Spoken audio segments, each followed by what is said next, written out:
the nation of Israel are back in the forefront of our newspaper, in the forefront of our internet, in the forefront of our television, in the forefront of any media that we wish to look at.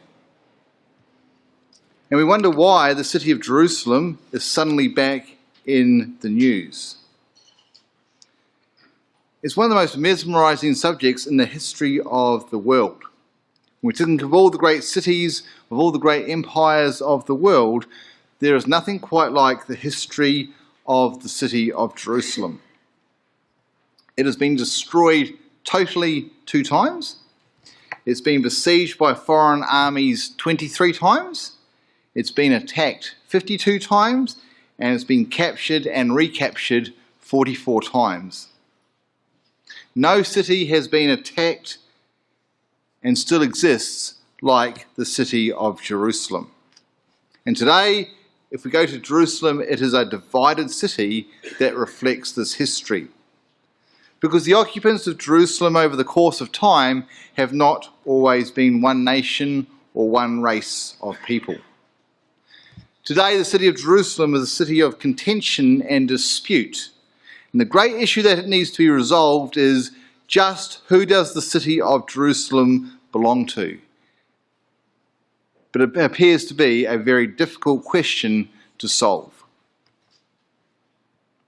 So the question for us is, if we live in Australia, which is so many miles from the Middle East, and we live in Australia, which is so many miles from Jerusalem, and Jerusalem's not really a major financial centre of the world, and it's not really a major, what we'd call a major capital city of the world, do we really need to be bothered about who Jerusalem really belongs to? I mean, what impact does Jerusalem really have on us living here in Australia today?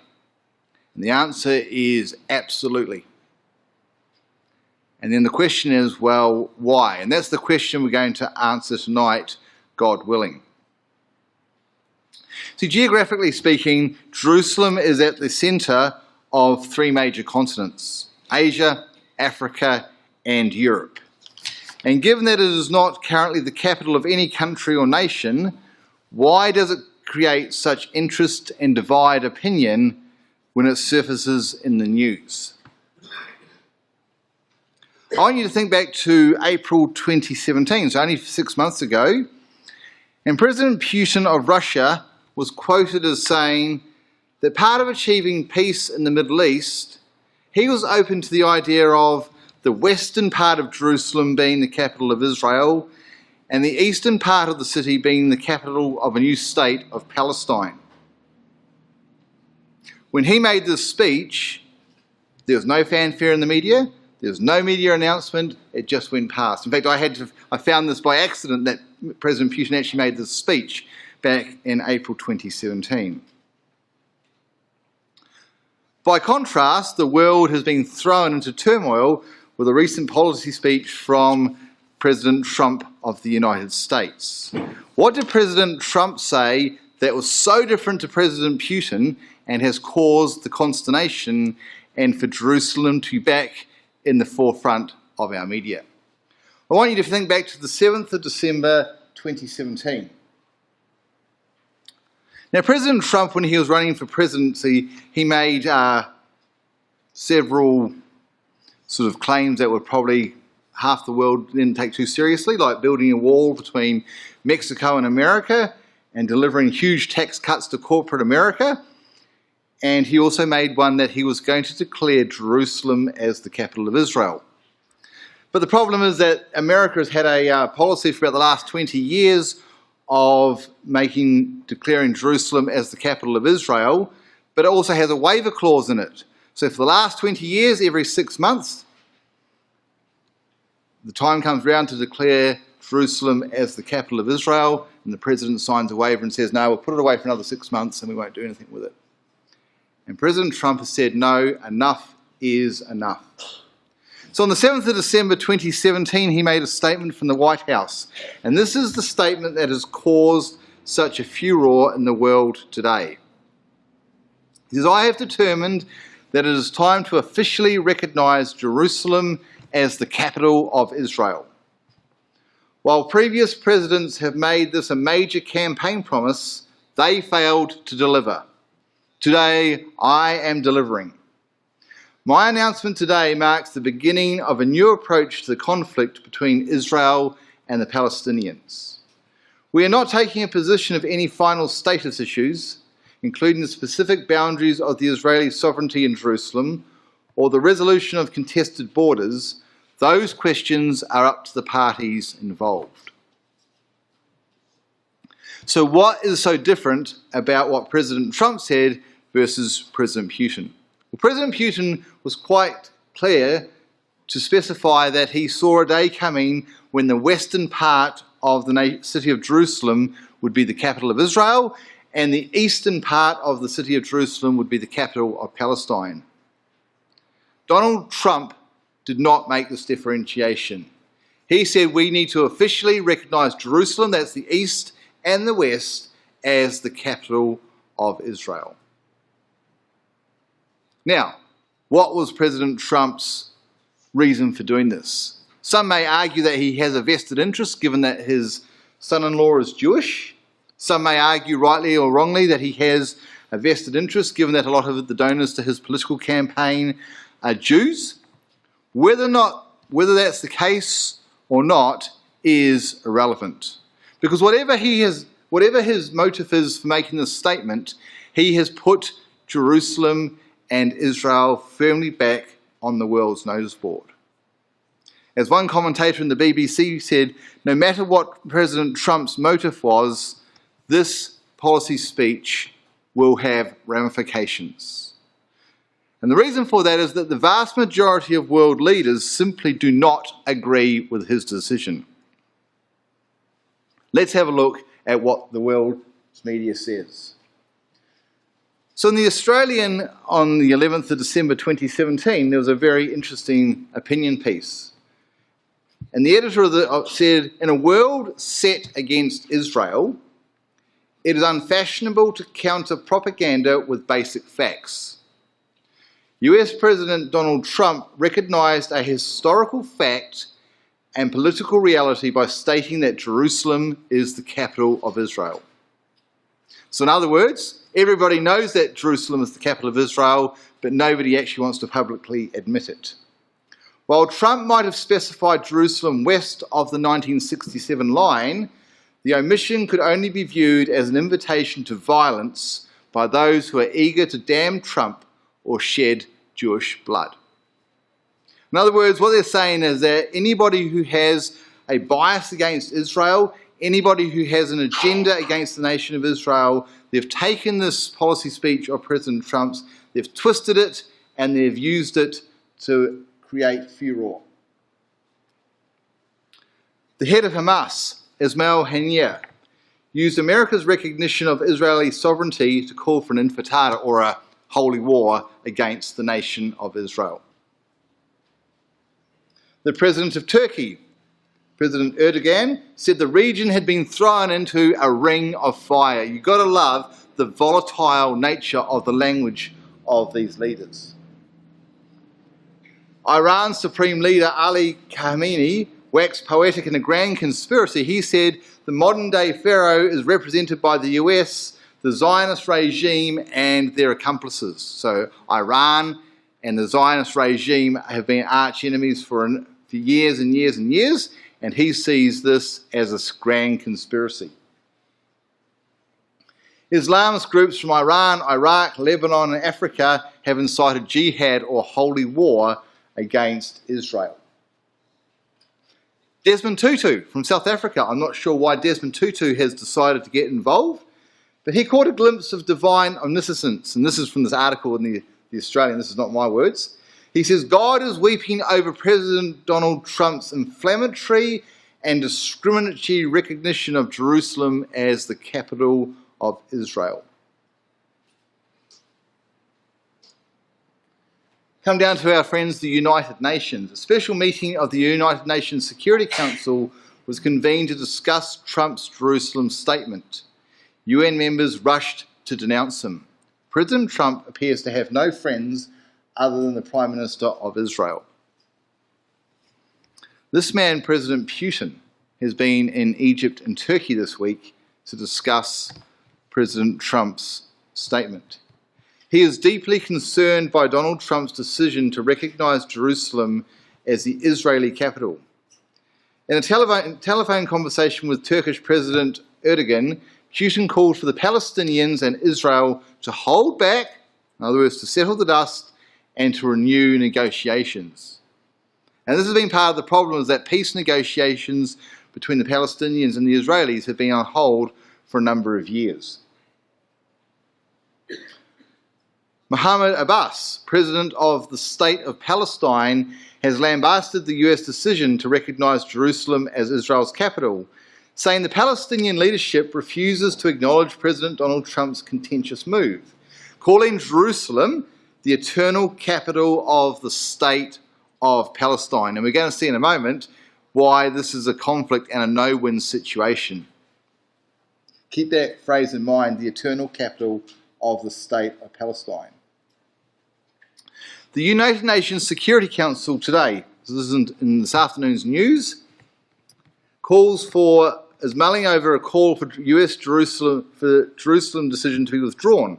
It says the United Nations Security Council is considering a draft resolution that would insist any decisions on the status of Jerusalem have no legal effect and must be rescinded after US President Donald Trump recognised the city as Israel's capital. Now, this particular resolution is an absolute load of nonsense. The reason being is that when the Security Council of the United Nations passes a resolution, it's got to be passed by all 5 permanent members of the Council. And one of those includes the United States of America.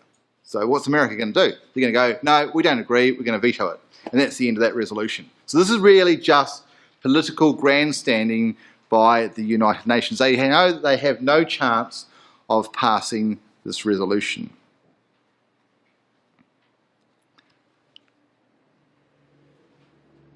President Trump's declaration also involves moving the US Embassy from Tel Aviv to Jerusalem. It's going to be a 3-year project. It may never happen, as he may never get to a second term of being president. However, what we've seen is it has provoked a very strong response from world leaders. So why are we as Christadelphians interested in the city of Jerusalem? Well, the reason is because it is God's city. This is what God has to say about the city of Jerusalem. The Lord has chosen Zion, so Zion and Jerusalem are interchangeable terms for the same thing. He hath desired it for his habitation. This is my rest forever. Here will I dwell, for I have desired it, says God in Psalm 132 and verses 13 and 14. So God says, the city of Jerusalem is my city. He doesn't say this about any other city in the world. Joel chapter 3, which we'll come to towards the end of our lecture, God willing, says, so shall ye know that I am the Lord your God, dwelling in Zion, my holy mountain. Then shall Jerusalem be holy, and there shall no strangers pass through her any more. So God says, I have a plan and a purpose to one day make Jerusalem into my holy city. Well, how long has God had this claim for that Jerusalem is his city? Open your Bibles, if you will, with me to the book of Genesis, so the first book of the Bible,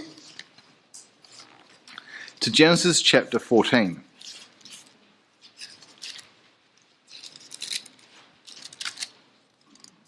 And we're going to read from verse 18. So Genesis 14 is right back at the beginning of history. And the context is a man called Abraham. Abraham goes out to war. He is successful in the battle that he fights. And he's returning from the battle. And in verse 18, it says, and Melchizedek, king of Salem, or king of Jerusalem, brought forth bread and wine, for he was the priest of the Most High God. So the Bible says that right from the very beginning, Jerusalem is God's city. The very first king of Salem or of Jerusalem was also a priest of the Most High God. So this is certainly not some new idea that God has suddenly decided that he's going to have Jerusalem for his holy city. In fact, if we get a concordance out and look up the word Zion in our Bibles, we find it occurs 153 times in the Old Testament. Jerusalem occurs about 670 times and 144 times in the New Testament as well. So the message of the Bible and the city of Jerusalem are very much entwined together. The problem that we have today, though, is that the city of Jerusalem is a divided city. It's claimed by Jews, it's claimed by Muslims, it's claimed by Christians and the Armenian people to be part of their heritage and a city of great significance. So if we were traveling to the city of Jerusalem as a tourist and we got a city map, we would see here that it is divided into four sections, four historical sections. The Christian quarter over there in the northwest, the Muslim quarter in the northeast, the Jewish quarter, and the Armenian quarter. And these four quarters contain great historical and cultural significance. The Muslim quarter, for example, dates back to the occupation of the Mamelukes between 1250 to 1586 AD. So for 300 years, the Mamelukes had occupation of the Muslim part of Jerusalem. So they claim they have a stake in there. The Armenian quarter was established in about 300 AD and expanded under the occupation of the Ottoman Turks from 1517 to 1917. So 400 years they had occupation of that part of Jerusalem. So these are significant historical and cultural claims that these people have. The Jewish quarter goes back to the times of King David, some 3,000 years ago. And the Jewish people occupied the city of Jerusalem up until about AD 70, when it was totally destroyed by the Romans. So back in 1948, when the state of Israel was declared as a nation, it included the western portion of the old city. So the eastern part of the city of Jerusalem was not included in the original nation of Israel back in 1948. However, that all changed in 6 days in 1967, when Israel wrested control of the city, the eastern part of the city, from Jordan. And this was a direct fulfillment of Bible prophecy. Come with me, if you will, to the book of Luke in the New Testament, to Luke chapter 21. So even though the world doesn't recognize Israel as being the rightful possessors of the city of Jerusalem, let's have a look at the words of Jesus Christ. And we're going to start from verse 20 for context.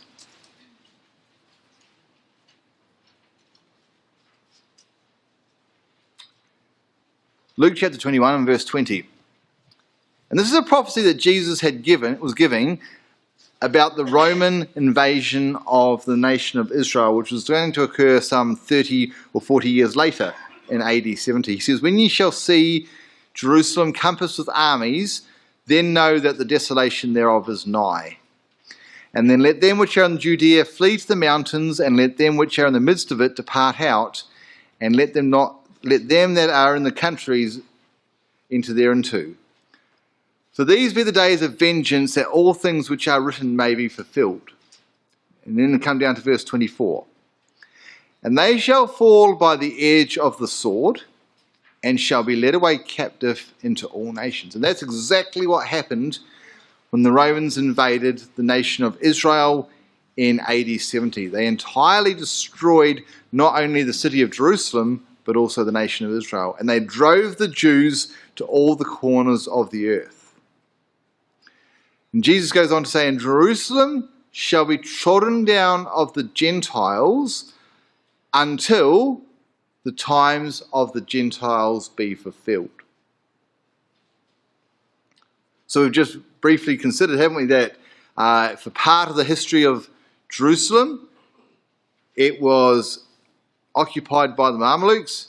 Part of the time it was occupied by the Ottomans, and it's been occupied by many different nations other than the Jews. But Jesus says that there is a time coming when the Jews would wrest control of the city of Jerusalem again. And we believe that happened in July 1967 with the Six-Day War and Israel taking control of the city of Jerusalem again. However, this was not recognised by the world at large, and it was condemned by the United Nations. In 1980, Prime Minister Begin of Israel decided that Jerusalem was to be declared as Israel's eternally united capital. So remember the words of the President of Palestine when he talked about Jerusalem being the eternal capital of the state of Palestine? Well, the Jews think exactly the same thing. As my wife explained to me, it's like trying to organise a girl's wedding, and one bridesmaid wants to wear blue, another one wants to wear red, and you say, let's compromise and go for purple. And they go, no, it's not happening. Okay? And this is exactly what's happening with the Jews and the Muslims. They are both refusing to budge. They both believe that Jerusalem is their eternal capital.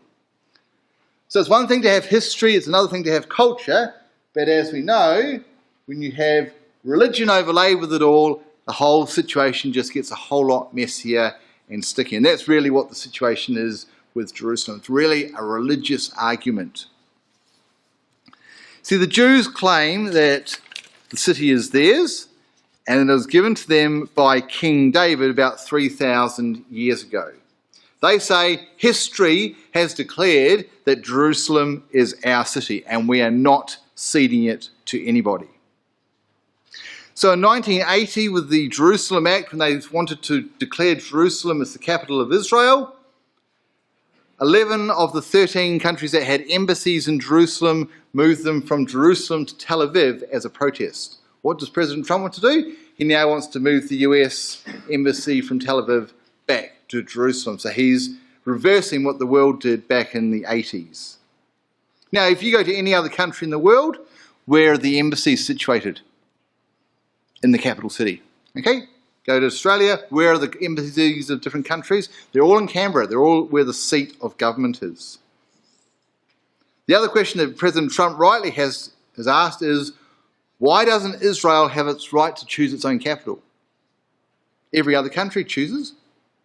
Would the world really care if Australia decided to move their embassy from Canberra to Darwin? We might question the sanity of it, but no other country would question our sovereign right to do that. However, with Jerusalem, it is always different. So the question then is, if Jerusalem is God's city, does God have control of it? And the answer is absolutely yes. And what does the Bible say about Jerusalem's future? And the answer to that is the Bible says a lot. So even though the Bible was written so long ago, the ultimate future of Jerusalem is clearly set out, and it is a consistent message. In fact, it's such an important message that, not surprisingly, it comes up time and time again. What we're going to do is we're going to have a look at what the Bible says about the future of Jerusalem. And what we're going to find is that there's actually 4 major prophets in the Old Testament that all give us the same message. And they are found for you in the handout that you should have got when you walked in the door tonight. Okay? So this handout is partially blank, so I'd like you to pick up a pen or a pencil, and I'd like you to fill it in. So what we're going to do is we're going to now go through and we're going to read Zechariah chapter 12, which was our reading that we had tonight. And then we're going to look at Joel chapter 3, which is another chapter where God talks about the future of Jerusalem. And what we're going to find is that Zechariah 12 to 14, Ezekiel 38 and 39, Joel chapter 3, Isaiah chapter 2, all piece together for us the message about what God's intention is with the city of Jerusalem. Now you might say, well, Zechariah and Ezekiel and Joel and Isaiah are talking about maybe different events, different time periods, they were written at different times. But what we're going to find is that the language is very similar and actually all overlaps and interlocks. And then you have a very good summary to take home, especially if you're young, and to put this in your Bible, because this, young people, is our destiny. Whether we like it or not, God is in control of world affairs. And this is your future map of what your future looks like. So let's turn to the book of Zechariah chapter 12 that we read tonight for our reading. So the prophecy of Zechariah is interesting because the first 11 chapters of it are quite historical. And then chapters 12, 13 and 14 really are a section on their own. And they are all about the future of Jerusalem and the destiny of the world. We're just going to look at Zechariah 12. We're not going to look at chapters 13 and 14 tonight. So what I've done is the references I've put on here are from chapter 14, but there's also some boxes where we can slot in some of the references from chapter 12. Okay, so what did David read for us tonight when he read Zechariah chapter 12? The burden of the word, starting in verse 1, of the Lord for Israel, saith the Lord, which stretcheth forth the heavens and lays the foundations of the earth and forms the spirit of man within him. He says, behold, I will make Jerusalem a cup of trembling unto all the people round about.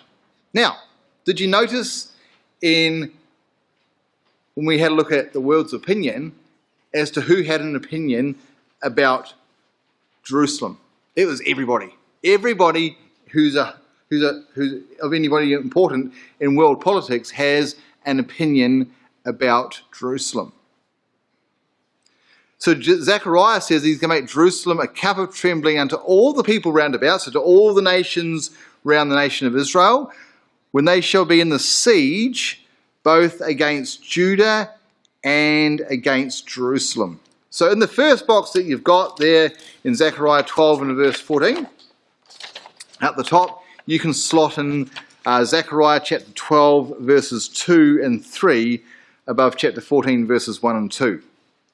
Because Zechariah goes on to say that, in that day will I make Jerusalem a burdensome stone for all people. In other words, the problem of Jerusalem is not going to be solved, says Zechariah, without God's input. No matter how much the nations try to solve the problem of Jerusalem, they're just not going to achieve it until God intervenes. And he says there is going to come a time when there's going to be a siege against Jerusalem and Judah. So Judah and Israel, think of them as interchangeable terms. So it's talking about a war that's going to occur in the city of Jerusalem and the nation of Israel. For those of us who are familiar with our Bibles, Ezekiel chapter 38 and the first 13 verses talks about exactly the same battle. It just goes into more detail. Verse 4. In that day, saith the Lord, I will smite every horse with astonishment, and his rider with madness, and I will open my eyes upon the house of Judah, and I will smite every horse of the people with blindness. So what we find is that God is actually going to prevail in this battle. Okay, God says when these nations come in siege against Jerusalem and to battle, he is going to prevail, and ultimately God is going to win the battle. And in doing that, what's the outcome in verses 7 to 8? The Lord also shall save the tents of Judah first, that the glory of the house of David and the glory of the inhabitants of Jerusalem do not magnify themselves against Judah. So at the moment, everybody is saying that Israel is in the wrong and we're in the right, and Israel has no right to exist. And God says, no. The outcome of this battle is going to be that God saves the nation of Israel and nobody says that Israel does not have a right to exist. In that day shall the Lord defend the inhabitants of Jerusalem, and he that is feeble among them at that day shall be as David.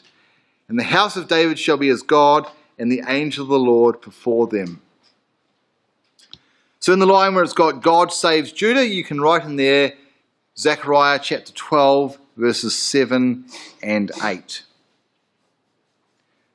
In fact, it says in verse 9 that the invaders are to be destroyed. And it shall come to pass in that day that I will seek to destroy all the nations that come against Jerusalem.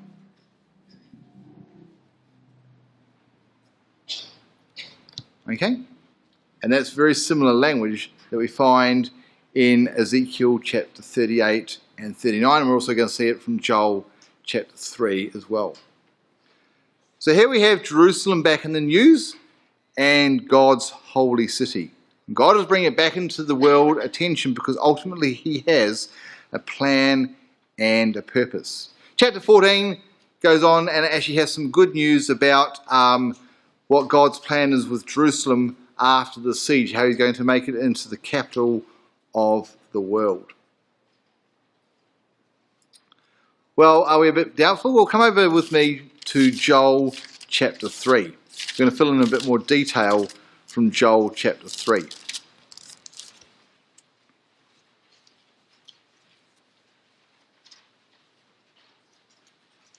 going to start at Joel chapter 3 and verse 2.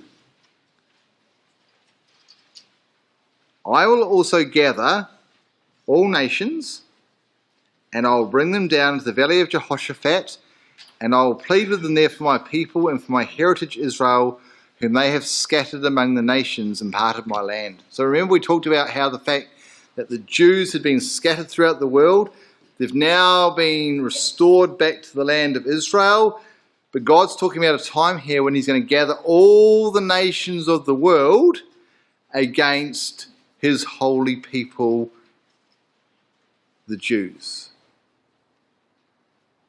So we've got, again, a siege against Jerusalem and Judah. So in the top box you can write Joel chapter 3 verse 2. In fact, you can also write Joel chapter 3 and verse 2 against all nations and people being involved. So we've got Zechariah, Ezekiel, and now Joel reinforcing for us the same message.